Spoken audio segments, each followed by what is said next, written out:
Here we go, boys.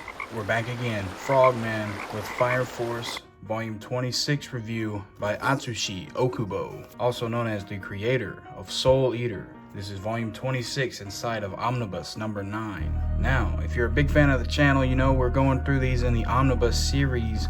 There is one more Omnibus available at the time of recording, number 10. There are going to be 12 total. That means I have to wait on 2 brand new Omnibus, and I'll say this in the next videos also.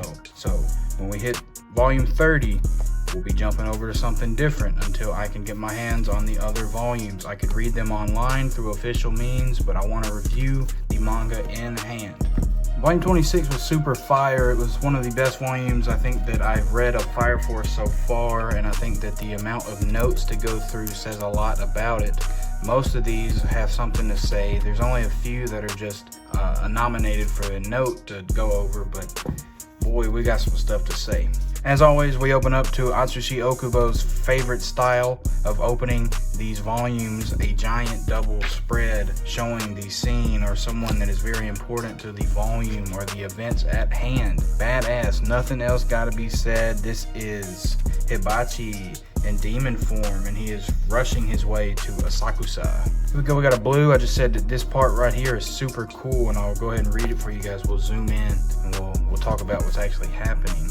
As with the pillars before it, a giant inferno has been spotted beside the 6th pillar. Meanwhile, the 7th pillar is unique in that no giant inferno has been discovered in its vicinity. See a shot over here.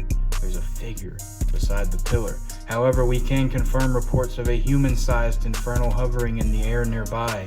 It's Hibachi. Holy shit, bro. That is so cool. Awesome, awesome moment.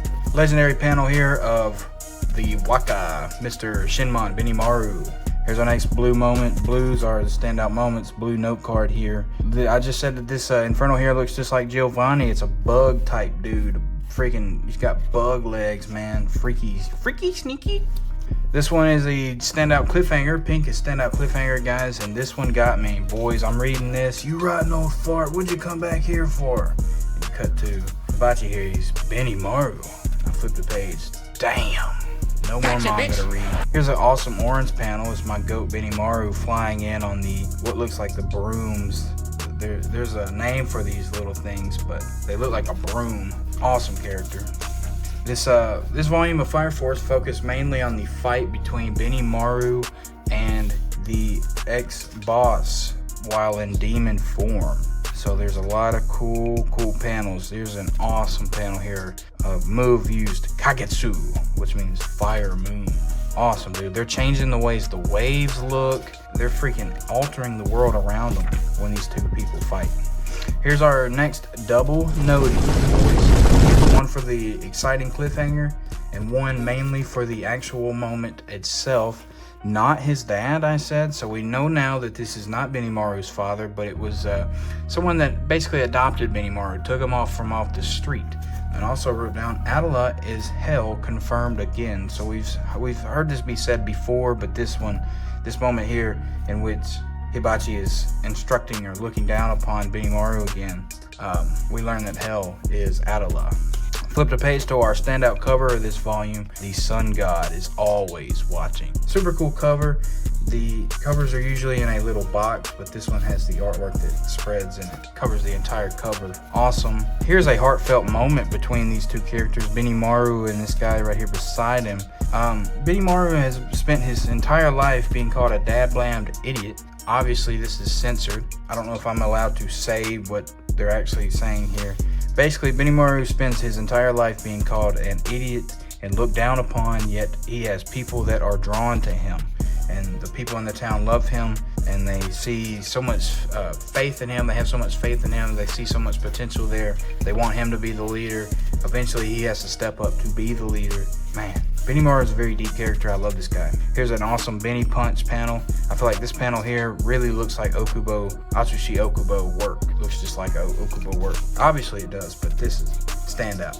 We flip to the end of that chapter and we get an awesome cliffhanger. Here's our cliffhanger. This is what sets the people apart. The people that run Asakusa, like Benimaru, like Hibachi. This is what sets them apart.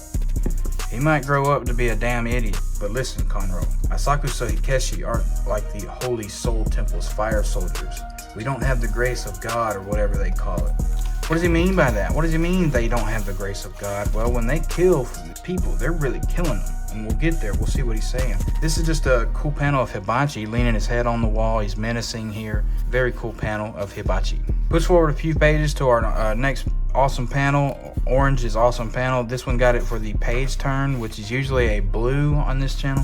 But I gave this one the orange because I really like this panel here of everybody at once. And then you zoom into just Benimaru. Super, super sick. Pushing forward to a blue, this is just so sick that they count the killings of people. Like we were saying before, these guys are the leaders of Asakusa, and they do not have the grace of God like the Holy Soul Temple. So that means that over the years, the Asakusa Hikeshi have killed 9,568 people. And today, Hibachi killed the 9,569th. 69? Gotta give the head scratch for that. Oh my gosh, dude. Like I said, guys, this whole volume was just fire. This is our next major cliffhanger. Awesome cliffhanger. And I just did a little middle finger. This kid sucks. I don't like this kid. He doesn't really get what it means to be in Hibachi's shoes. And that's okay, because he's a kid. But also, go kick rocks, bro. Go kick rocks, man. Here's an awesome way to flip this. This is our next moment. This is Benimaru now leading the people of Asakusa, and they are cheering for him. They want to have a big, flashy, showy send-off for the person that Benimaru is soon to kill. Instead of looking at it in such a negative light, Benimaru has turned the people into raging fighters that want to put on a giant show for the people that they are sending to the afterlife. Super cool way to flip it. Here we go, real quick. Awesome page here with these two attacks. Benimaru uses Akebono, and he shoots his hand upward into the sky. Meanwhile, Hibachi uses Sokujitsu. This one means rising sun. This one means setting sun. So while Benimaru's hand flies up into the sky, the other guy's hand slams down towards the earth. Super cool panel.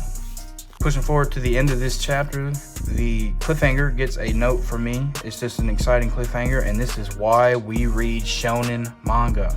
This is Hibachi here in demon form. Benimaru's yelling at him, I got something to show you. Don't make it so easy to kill you this time. So obviously he's got a really strong move he wants to show him, and boy does he show him. Here's an awesome panel of Benimaru. They're fighting with Hibachi still. Hibachi's down here. He's kind of floating above the ocean right now. This is what I said was really sick, this panel here. And then you flip the page. He's down below Benimaru in this moment. You flip the page. Boom! Coming from Hibachi. So everything above him is just getting freaking blasted, man. This was so sick. 4 and 4, Sekijutsu, the burning sun. Real quick, we got a badass panel of Benimaru here. Both of them are sick, but this one here where he's coming out of the flames, and there's these old school style flames. Super sick, man. Here's our next double noti, 2-in-1 volume. I could not believe this. Well, I really could, but this was just super sick. Let me show you the kind of leader that I've become. Benimaru is so fire. The moment itself is awesome. The artwork is super flames. I care a lot about this character, Benimaru. Here's our next orange. Orange are standout panels. We're almost at the end of this one, boys, so stay tuned. This is EI Chop Form 7, the Nichirin Sun Wheel. This is the giant attack that we have seen Benimaru training. He was in a volume opener one time just training this move. It had this flame wheel behind him. This is the Nichirin Holy Sun Wheel. Holy moly. Sick moment, and also the hand drawing on this one is what got the note. This was an awesome moment of the blast. It's shooting towards Hibachi in this moment. And he sticks his hand out. He's like, oh shit, because he got caught. So he's sliced here, and then there's more. And you zoom into Benimaru here, and he's got his fingers out. This is this would be very difficult to draw. It's hard to draw. Just a badass panel, sick moment of the Nichirin landing. Here it is, the actual impact. So the Nichirin starts before, and then we get the actual impact. He flies up. Nichirin Sun Wheel, Akatsuki, the Crimson Moon. Now he has done Akatsuki before, to kill the previous demon. Now he is using it to defeat and send back to the afterlife Hibachi. Unforgettable panel. This is so sick. Awesome double page spread. Here we go. We really got to push it, boys. This one's getting a little long. This is just a insanely cool moment for Conroe right here. He's crying, seeing the perseverance of Benimaru and how strong he has gotten since the old master passed away. Flip the page and you get this awesome cliffhanger. Obviously, I have not read Soul Eater, but this picture of the moon is so iconic from Soul Eater. So is the sun. Obviously, something's going on. Now, there are some major Fire Force spoilers that I just can't avoid being in the manga circle, so I have an idea of what this being from Soul Eater means, but hopefully we get there and it still shocks me, it still surprises me. We'll see, boys, we will see. And keep pushing here to a blue. I just wrote on it, foreshadow. What if your doppelganger shows up and it shows Benimaru here and it shows this guy? Now this may be Benimaru's doppelganger, but here's a big thing about Benimaru. Benimaru has the sun and the moon aesthetic. He has both at once. Very, very cool. Real quick, I just want to say this is lame. I think it's a cool idea to have Sho out and about in the actual real world, but you got to teach the boy how to dress. You got to teach him how to dress. Here's the cliffhanger of that chapter with Sho in it. He's searching through the medical documents that the family's had, and obviously we learn that the mother's name is Mari or Mary, and we know that he cannot find their father's name on any of the documents. And I just want to say, I sent this to somebody. Okubo plugs his freaking Instagram on this chapter cover. Obviously, go check out Okubo's Instagram, Okubo_A on Instagram. That's awesome to plug your thing in this manga volume that will never go away. That's so crazy. All right, we're getting near the end. This one gets one for the page turn. Blue standout moments or page turns, things, cool things like that. But you see, apparently it was true, and there's proof that the mother of Sho and Shinra was a virgin upon having her children, which seems impossible. You flip the page, bam. The Holy Soul Temple came and pressured me not to publish a record. You get Yona, as I'm assuming Yona, and Sister Sumire in the back. Very cool. Here it is, the last cliffhanger of the volume, and I'm sitting here just lost at words. Obviously, this reminds me of Shinra's first link. I think it was his first one where he actually sees this figure. We didn't know at the time it was his mother. Now we know that this is his mom. This is super wicked. Cool way to end the volume with Sho linking and seeing his mother. Make sure you check it out next time. Next time we're doing big things. We're doing amazing things. We are getting to the end of the volumes that I own personally of Fire Force. I go up to 30. I have to wait for the rest to come out in the 3-in-1 omnibus. While we do that, check in next time for Fire Force Volume 27 by Atsushi Okubo on the Frogman YouTube channel. Go support the official release. Go support Kodansha Comics, Viz Media Comics. I love them all. Go support the official release. I'm out.